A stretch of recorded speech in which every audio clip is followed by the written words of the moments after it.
Morning, folks. Jer here on Tuesday with The View, and not a huge amount of Leeds news floating around, but we're going to fly through it. There's a few little bits and pieces, and then a bit about the under-21s and upcoming games for Leeds United. So we'll start off with the comments made by ex-Stoke City player Charlie Allen, who has said that he reckons that the next big player to leave Leeds will be Illan Meslier, something that we've all probably feared about. He reckons Spurs' next destination, has said that the Spurs goalkeeping situation has been one that they have wanted to look at for a couple of seasons, and that he believes that Spurs should copy Arsenal and follow the same model there and go after a young goalkeeper who has experience in the Premier League. He also said that the fact that Bielsa has trusted Meslier and the fact that Marsch continues to trust in Meslier is a good sign for Conte and for Spurs, who should look to sign him at the end of this season. I think we've all expected Meslier to be the next player if we're following this Leicester model to head out, but hopefully not. Hopefully he's got a couple more years left at Leeds. But yeah, that's from Charlie Allen. Yep. Here we go. Moving on to the under-21 team, and they beat Sunderland last night in a 1-0 victory away from home at the Stadium of Light. 9 first-team players playing for Sunderland as well, and Sunderland are doing okay this season, relatively okay. Willie Gnonto did score his first goal for Leeds. It's great to see Willie get off the mark. A lovely strike, pure power more than anything else. Cut inside from the box, took the ball off Sutcliffe and smashing the right foot shot, which was parried into the goal by the goalkeeper.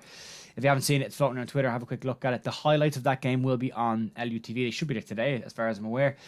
Speaking after the game, Michael Scubala was asked about players he felt made an impact, and he said there's a lot of players that go under the radar, and he signalled out Cody Drama, Morton Spencer, Chris Moore and Harvey Sutcliffe as being some of the best players on the day. He talked a bit more about Chris Moore as well, and Adam Pope, when we interviewed him a couple of weeks ago, also pointed out that Chris Moore is developing really strongly behind the scenes. He said Chris Moore is showing more and more leadership in his role, and it really stood out yesterday. So yeah, another one. Sutcliffe unlucky to go off with a bit of a knock as well, but Cody Drama got through the game. So yeah, really, really good game, and a really, really good win for a team considering what they're playing against the 9 first-team players in the Sunderland team. So that's a very, very strong result for them. Moving on and talking about Rasmus Kristensen, has been praised by Noel Whelan. Noel said that the game against Crystal Palace was by far one of his best games. I think we can all agree with that. I thought he was outstanding. He kept Wilfred Zaha really, really quiet during that game, and he said sometimes when you come to a new league, it can be tough to find the flow and the rhythm of the game, but that he's one of these players that shows that he has an incredible mentality, strong mentality, and a willingness to learn. And we spoke about this a couple of weeks ago when Christensen was asked, and he said that he knows his start at Leeds hasn't been the best, but he knows what areas he has to work on. And the fact that he knew that and was self-aware enough to be able to say that, you kind of felt that he was going to look after it and get it sorted. So fair play to him. I thought he was excellent on Saturday. I listened to Phil Hay's show yesterday, and I heard him talk about Zaha came into the game towards the end of the second half. He did when Rasmus Christensen wasn't on the pitch. So he got to Zaha had swapped to the other side of the pitch at that stage, and Christensen was gone off. I thought he was excellent. There was this conversation about wanting to bomb on and get down the wing, and Marsch was saying stay where you are, and I think he handled Zaha relatively well. It's a shame we didn't look after the other players that we needed to on the day, but yeah, great to see him pushing back and developing again. Other news, Junior Firpo's injury. Yes, Junior Firpo is injured again. Yeah, he's got a thigh problem this time, according to Phil Hay. But Phil reckons it'd be hard for him to push Stroke out of the team. I don't want him to push Stroke out of the team. I want him to push Liam Cooper out of the team. And then I want Stroke to go in centre half and Firpo to go in left back. That's what I want. I don't get what I want. Yeah, so yeah, Firpo's injured again. I think we need to bite the bullet on this one. January comes around, going by a left back. A left back and a striker. And a centre half of Premier League quality. Please. Those 3, I think, will be fine. Former Leeds ex-manager Jesse Marsch under a lot of pressure at the moment, and a name that's been linked as a potential replacement for Jesse Marsch has now also been linked with the vacant West Brom job. Carlos Corberan, whose time at Olympiacos didn't work out particularly well, sacked after less than 50 days in charge, but has a good record in the Championship. Did an awful lot with Huddersfield last year, and you can see Huddersfield this season. You can see the difference that he made in that side. So Corberan is the favourite now to get the West Brom job. I think there's a lot of Leeds fans, myself included, who would like to see him come back and take over Leeds if Jesse Marsch's time doesn't work out particularly well. And moving on to that and talking briefly about what's left for Jesse Marsch. The next 4 games are going to be huge. There's a lot of talk in the press and a lot of fans saying that Jesse's now under pressure, and he is.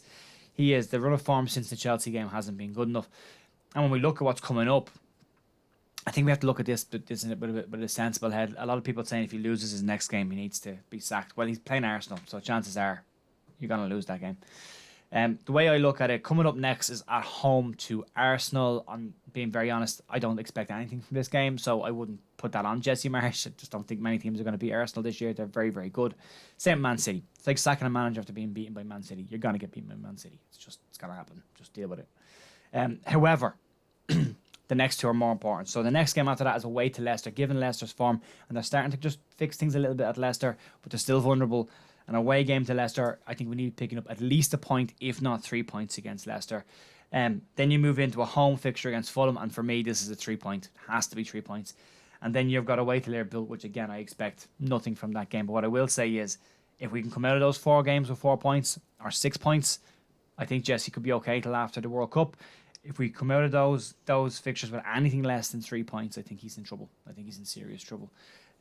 Needs to pick up points. The results this week kind of went their way. There hasn't been a huge amount of change in the bottom half of the table, so kind of got away with it a little bit this week, but we also could have pushed ourselves, really far out of this. You look at the Brighton game, the Brentford game, and the game against Palace. There was 3 games where we could have really opened the gap between us and the bottom 4 and made life a bit more comfortable for ourselves, but we didn't, and we are where we are. So yeah, interesting couple of weeks ahead. Arsenal on Sunday at 2 o'clock kickoff. Then we away to Leicester, home to Fulham, and away to Liverpool. So fingers crossed things pick up. But there you go. Said there wasn't a lot going around, but that's it.